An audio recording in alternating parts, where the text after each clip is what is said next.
Hi, welcome to another episode of Hot Takes with me, the Silver Fox. I'm going to blow your mind with this one though.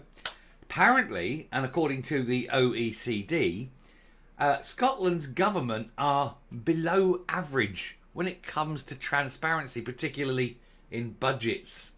Who'd have thought it, eh? The SNP government of Scotland being a bit shady with the figures, not wanting to let people know what's going on, hiding the books, cooking the books perhaps, who knows? Certainly, they are far, far from open, honest and transparent, as they constantly claim. And other people are noticing. So this report is basically catching them with their fingers in the till almost. It's saying, oi, why are you so shady? Start publishing the data, otherwise people will think you're all a bunch of crooks. Spoiler alert, most of them are. We know there's people who try to defraud the taxpayer of £11,000 in Moroccan fiddling expenses.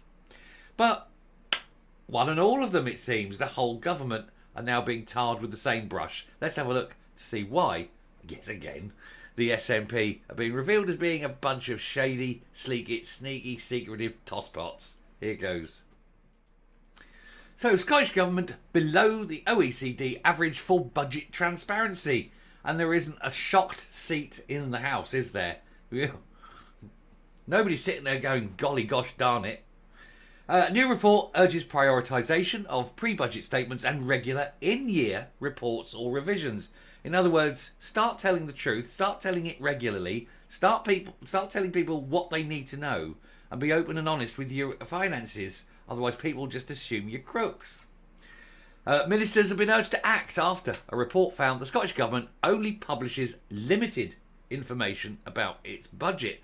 And indeed, we saw this the other day when it was revealed Humza Yousaf had £6,500 worth of expenses for one day in London. And when asked about what the individual spending details were, the Scottish Government said, oh, we can't tell you that under health and safety rules in case it causes him mental distress. Oh yes, what's the mental distress you caused? Well, you've been caught with your fingers in the till. It's very distressing. Oh, we won't tell anyone then. Gee heavens to Betsy. Anyway, the latest open budget survey said that while Scotland had made more progress than many other countries with regards to budget transparency, only because they have to. I mean, people are just getting to the point of no return on it. They said it was still below the OECD average in this regard. And while Scotland topped the global rankings when it comes to budget oversight, ministers are being urged to publish more information both ahead of the budget and after it. Yeah, there's a lot of budget oversight, but only because people keep demanding freedom of information requests and they are legally obliged to do it. If it wasn't for the freedom of information request, this information wouldn't be coming out. They wouldn't be volunteering it. The Scottish Human Rights Commission made the plea as the Open Budget Survey 2023 was published, comparing the openness of Scotland's budgetary process with those of 125 other countries around the world. The research looks at budget transparency, the level of public participation there is in the process, and budget oversight. On this third category, Scotland scored 91, the highest of any of the countries examined in the research, and well ahead of both the global average of 51 and the UK score of 56. But yeah, I mean, the trouble is as well, Scotland isn't a sovereign country, so it does tend to get oversight from Westminster as well. So there are more levels of oversight, which is probably why it's scored so high, simply in oversight, but not so much in transparency. Because you can have as much oversight as you like, but if no one's telling the truth, yeah. Anyway, Scotland scored 60 out of 100 for budget transparency, with this placing it in the limited information available category. Same as most of their freedom of information requests, isn't it? Scotland was behind both the UK and Portugal, which scored 62, and the US, which scored 69, while both France and Canada achieved scores of 74, according to the report. Meanwhile, Italy and Germany both scored 76, Norway achieving 80, Sweden 85, and New Zealand achieving the highest score of 87. That doesn't surprise me, really. Scotland's Open Budget Survey for 2023 said, whilst making proportionately more progress than many other countries and now sitting above the global average, Scotland remains below the OECD participating countries average for transparency. So basically, in all the major developed countries, it's below average. Now, at that point, you have to think, why? What are they doing that they keep things hidden and secret? It's not as though, oh, we've got a defence budget that we won't want people to know, because you haven't got a defence budget. Or a foreign aid budget. Well, you've got a tiny foreign aid budget. But, you know, you've got all these things.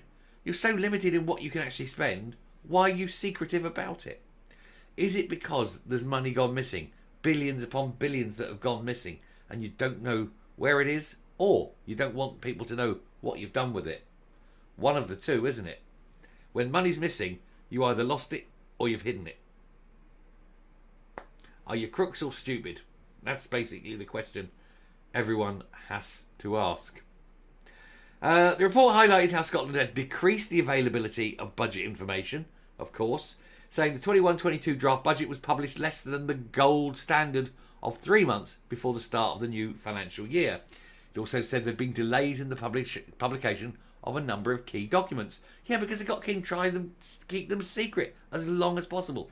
They can keep them secret as long as possible, then there's very little opposition to them. The opposition don't have time to go through them with a fine-toothed comb and extract all the very awkward things and then ask the questions. If you sort of present it on the day it has to be done, and they don't have time for that. It's dishonest and crooked. But it is the SNP, so you've got to expect dishonesty and crookedness.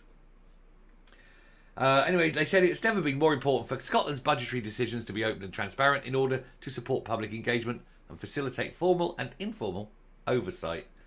Basically, they don't want oversight, because oversight means they get caught with their fingers in the cookie jar. And we know that there's an awful lot of, let's just say, buttery fingers, yeah? They're constantly stealing one way or another. And I've noticed that they've stopped the investigation into the stamps. They said, well, the argument being, well, the election's over now, there's nothing we can do. On the other hand, yes, there is. Put the relevant people, fire them if they're civil servants, and put them in prison if they're politicians. It's not hard. Anyway, they're all cowards. I shall come up. Right, I think that'll probably do me again once more. Three or four done today. It's getting hard. I am getting better. But we'll call it quits there for the studio. I'll go downstairs. We'll just do some shorts on the phone and thing for the rest of the day. But thank you very much for tuning in so far. Here, go across to the other channel, David Coulter Hollywood 2026. Do subscribe. We are getting there, getting nearly 1,500 subscribers. It's good, isn't it?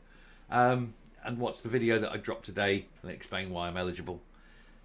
And I'm off to go and get another Lemsip, and hopefully this weekend coming will be it. And I can get back to just feeling well again for the first time in about 8 weeks. You are marvellous people. I am out of here. Like I say, back onto the shorts on the phone. Have a good afternoon. Bye.